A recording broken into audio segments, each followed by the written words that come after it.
Bonjour les enfants, bonjour les parents, bonjour à tous ceux qui me regardent, c'est Tata Nelly. Je suis ravie comme d'habitude de vous retrouver pour un nouvel épisode de notre culte Impact Junior chez vous. Voilà, j'espère que vous avez passé une bonne semaine les enfants, j'espère que vous allez bien, moi je vais bien par la grâce de Dieu. Donc comme d'habitude, pour ceux qui n'ont pas pu regarder ou faire le culte de la semaine dernière, vous pourrez cliquer sur le petit point i qui va s'afficher tout là-haut pour revoir les instants du culte. On a partagé la semaine dernière sur le thème « Honorer le Saint-Esprit par une adoration véritable ». C'était un excellent moment dans la présence de Dieu, donc n'hésitez pas à aller revoir le culte. Et puis nous, on va avancer dans notre culte du jour avec un temps de louange et d'adoration. On va dire au Seigneur qu'on l'aime de tout notre cœur. Et puis on aura notre temps de partage de la parole de Dieu. Alors les enfants, j'espère que vous êtes prêts là où vous êtes. Je vais vous demander de vous tenir debout et à tout de suite.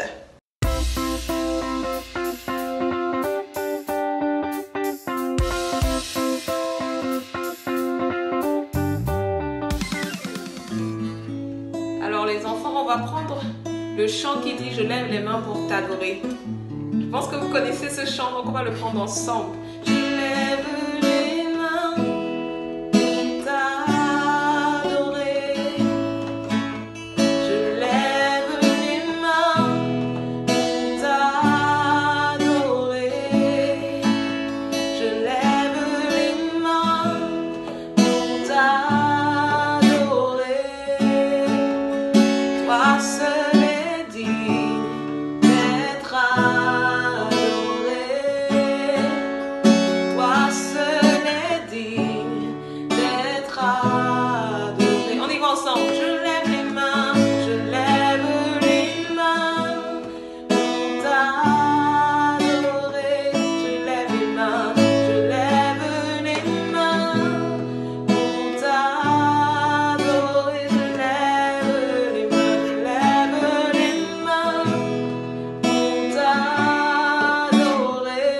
Toi seul est digne d'être adoré. Toi seul est digne d'être adoré. Je lève les mains pour t'adorer. Je lève les mains pour t'adorer. Je lève les mains pour t'adorer. Toi seul est digne d'être adoré. Toi seul est digne d'être adoré. Je lève mon cœur pour t'honorer. Je lève mon cœur pour t'honorer. Je lève mon cœur pour t'honorer.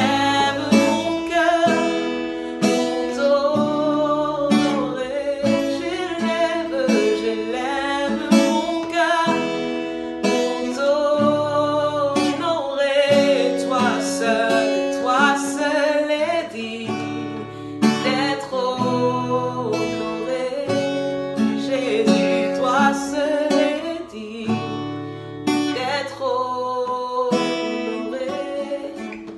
Toi seul est digne d'être honoré. On y va ensemble. Toi seul est digne d'être honoré. Toi seul est digne d'être honoré. Toi seul est digne d'être honoré. Toi seul est digne.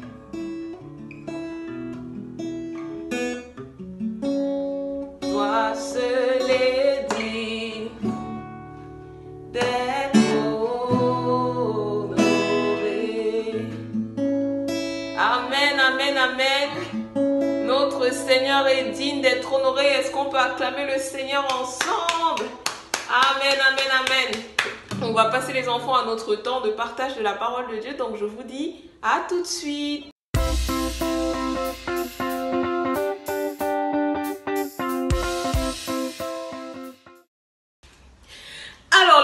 pour notre temps de partage de la parole de Dieu. Le thème du jour s'intitule, roulement de tambour, honorer le Saint-Esprit en aimant son prochain. On peut acclamer le Seigneur pour notre thème. Oui, on va continuer à partager sur comment est-ce qu'on peut honorer le Saint-Esprit. Donc depuis plusieurs dimanches, les enfants, on parle du Saint-Esprit. On a dit que le Saint-Esprit, c'était la personne la plus importante sur terre. On a dit que c'était la personne de Dieu qui est venue habiter en nous. Parce que Dieu a toujours et toujours voulu habiter en l'homme. On a aussi dit que le Saint-Esprit, c'est le Paraklétos. J'espère que vous vous souvenez de ce mot, les enfants. Paraklétos, qui veut dire encore le consolateur, ou alors celui qui nous aide, ou encore celui qui est avec nous, qui est à nos côtés. On a vu que le Saint-Esprit était avec nous au quotidien et qu'il était notre coach au quotidien. On a vu également que lorsque le Saint-Esprit vient habiter en nous, lorsque nous avons accepté Jésus-Christ dans notre vie comme notre Seigneur et Sauveur, alors il y a des attitudes que nous devons avoir envers le Saint-Esprit. Parce que de la même façon que lorsqu'on est en présence d'une personnalité, d'un président, d'un pasteur, on ne se comporte pas n'importe comment. De même, quand le Saint-Esprit vient vivre en nous, il y a des habitudes et des façons de se comporter qu'il faut adopter. Et on a vu que le Saint-Esprit aimait être honoré. Et la semaine dernière, on a partagé sur l'un des moyens d'honorer le Saint-Esprit, qui est le fait d'honorer le Saint-Esprit par une adoration véritable. On a dit que l'adoration, ne signifiait pas premièrement chanter ou taper des mains ou alors pleurer ou se prosterner. L'adoration, c'était d'abord une attitude de soumission et d'obéissance à Dieu. Et puis on a dit que l'adoration se manifeste par des actes qui sont le fait de prendre des chants et de chanter, qui sont le fait de se prosterner, le fait de lever les mains dans la présence de Dieu. Aujourd'hui, on va aller et on va voir un autre moyen d'honorer le Saint-Esprit, cette fois-ci en aimant notre prochain. Donc d'où le thème du jour, honorer le Saint-Esprit en aimant son prochain. Pourquoi aimer son prochain est une marque d'honneur au Saint-Esprit? La première chose qu'il faut savoir, les enfants, c'est que Dieu est amour. Donc la définition de la personne de Dieu, c'est que Dieu est amour. Donc Dieu se caractérise par l'amour. Et à l'inverse, Dieu n'aime pas tout ce qui est contraire à l'amour. Ça peut être la haine, par exemple. Dieu n'aime pas la haine parce que Dieu est caractérisé par l'amour. L'amertume, par exemple, Dieu n'aime pas l'amertume parce qu'il est caractérisé par l'amour. Donc tout ce que vous pouvez connaître ou citer qui est contraire à l'amour, ça peut être la jalousie, ça peut être les disputes. Dieu n'aime pas tout cela. Et Dieu, par contre, il est amour et il manifeste son amour envers nous. Dieu a manifesté son amour lorsqu'il a envoyé Jésus-Christ mourir à la croix pour nous. Par exemple, Jésus, lorsqu'il est venu, il dit qu'il donne sa vie pour ses brebis. Donc Jésus est venu parce qu'il nous aimait et puis il est mort à la croix pour que nous soyons sauvés. Et c'était une marque d'amour que Dieu a manifestée envers nous. Donc Dieu nous a témoigné de l'amour. Question mystère 1. Alors, question mystère 1 qui est une question basique de chez basique que tout le monde est censé connaître. Je vais vous citer un verset et vous devez me donner la référence. Donc la question c'est, quelle est la référence du verset suivant? Alors je vous cite le verset, écoutez bien en étant bien concentré. Dieu a tant aimé le monde qu'il a donné son Fils Jésus-Christ afin que quiconque croit en lui ne périsse pas, mais qu'il ait la vie éternelle. Donc ce verset que je viens de citer, qui est connu de tout le monde, quelle est la référence biblique de ce verset? Je vous laisse 5 secondes.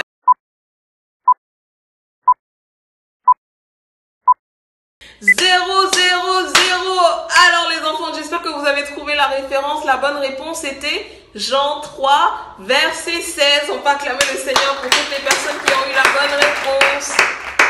Et oui les enfants, Dieu nous a aimés en nous donnant Jésus, mais Dieu nous a également aimés en nous rendant capables d'aimer. La Bible dit dans Romains 5, verset 5, que l'amour de Dieu a été répandu dans nos cœurs par le Saint-Esprit.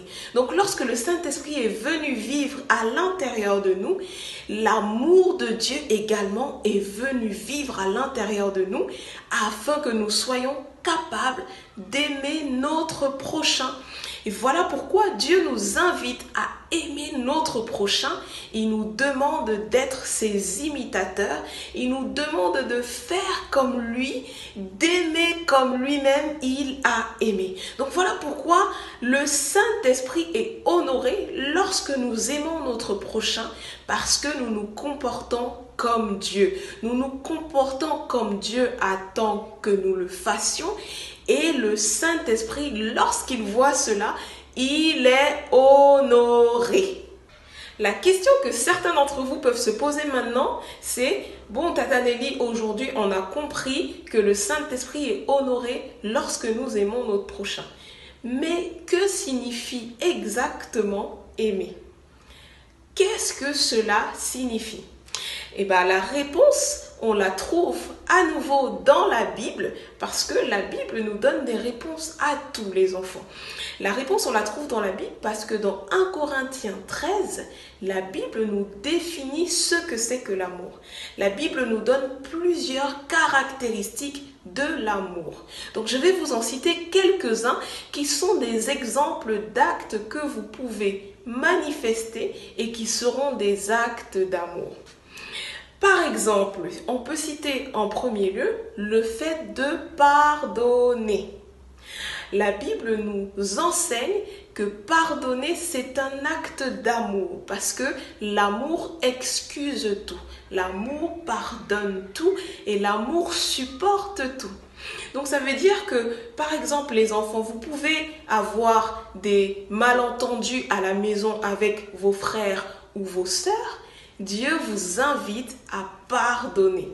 Vous pouvez avoir aussi le cœur triste à cause de quelque chose qu'un copain, une copine à l'école a fait. Dieu demande que nous ne gardions pas dans notre cœur l'amertume ou que nous ne gardions pas la colère dans notre cœur, mais que nous choisissions de pardonner. Donc, lorsque vous ressentez de la colère ou de l'amertume ou un sentiment qui n'est pas bon dans votre cœur à cause de quelque chose que quelqu'un vous a fait, alors les enfants, je vous invite vivement à pardonner. La deuxième chose qu'on peut dire, et qui est une caractéristique de l'amour, c'est le fait d'être généreux, le fait de partager. Par exemple, à la maison, vous pouvez recevoir certaines choses. Il est bon de partager avec vos frères et sœurs. Il est bon de penser aux autres et de se dire, mais qu'est-ce que je peux faire ou qu'est-ce que je peux donner et partager avec mon frère, ma sœur ou même avec mes parents. Également à l'école, il y a des choses que vous pouvez partager et ne pas garder uniquement pour vous. C'est ça l'amour. La troisième chose qu'on peut citer, c'est par exemple le fait de se réjouir avec les autres. Vous savez, parfois, les enfants, il y a d'autres personnes qui ont des choses qu'on a et qu'on aimerait avoir, qui ont reçu des choses qu'on aimerait avoir. Par exemple, votre frère ou votre sœur peut recevoir un cadeau, un jouet ou quelque chose que vous aimeriez bien avoir. Dans ce cas, il ne faut pas commencer à être jaloux et à envier la personne, mais par contre, il faut se réjouir avec la personne. Donc, il faut être content parce que la personne a reçu quelque chose de bien, parce que la personne est contente, parce que la personne est heureuse. La Bible nous dit que l'amour se réjouit avec l'autre. Donc, c'est quelque chose que vous pouvez faire et appliquer dès à présent. Lorsque vous voyez une bonne chose qui a été donnée à quelqu'un, à votre frère, à votre sœur, réjouissez-vous avec la personne. Félicitez la personne. Soyez content pour la personne et réjouissez-vous avec elle. Question mystère 2. Question mystère 2, les enfants, écoutez bien la question. Alors, parmi les deux réponses suivantes, écoutez bien, laquelle n'est pas un acte d'amour? Donc, je vais vous donner deux réponses et vous allez me dire laquelle n'est pas un acte d'amour, ok? Première réponse, se vanter. Deuxième réponse, être patient. Donc, lequel des deux choix n'est pas un acte d'amour? Je vous laisse 5 secondes.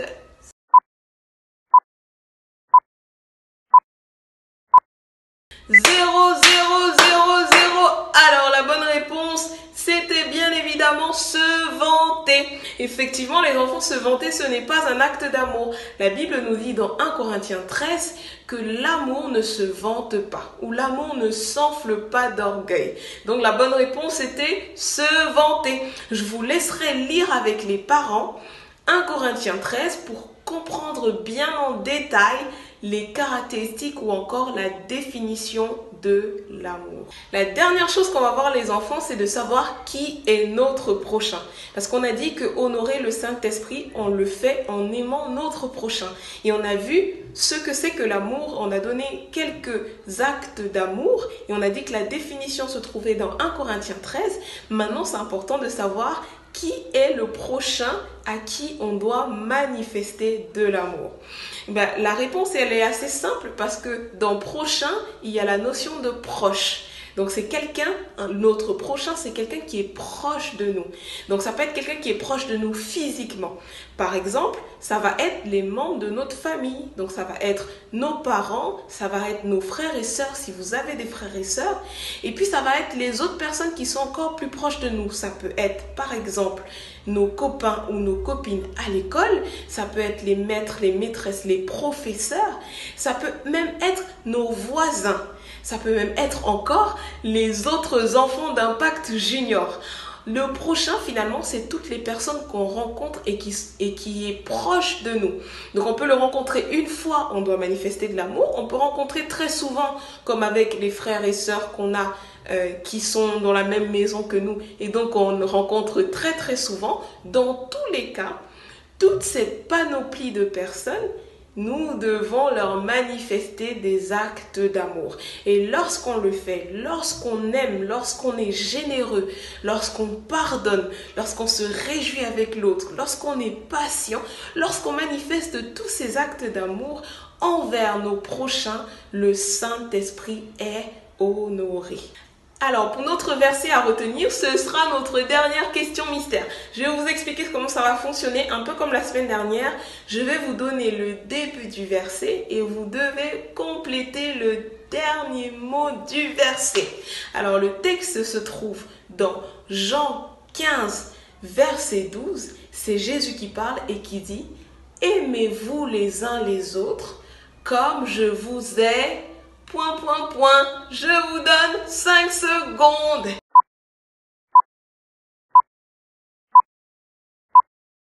0, 0, 0. La bonne réponse était simplement aimer. Et oui, le texte dans Jean 15, qui est le texte que nous devons retenir de la semaine, Jean 15, verset 12, Jésus nous dit « Aimez-vous les uns les autres comme je vous ai aimé. » On peut acclamer le Seigneur, les enfants, pour notre temps de partage de la parole de Dieu. Eh bien, les enfants, j'espère que vous avez passé un bon moment dans la présence de Dieu et que vous avez bien retenu que le Saint-Esprit aime lorsqu'on aime notre prochain. C'est alors qu'il se sent honoré. Alors moi, je vais simplement vous inviter à liker, à commenter et à partager le culte à tout le monde pour que l'amour puisse se répandre au milieu de nous. Et d'ici là, je vous dis à la semaine prochaine. Soyez bénis!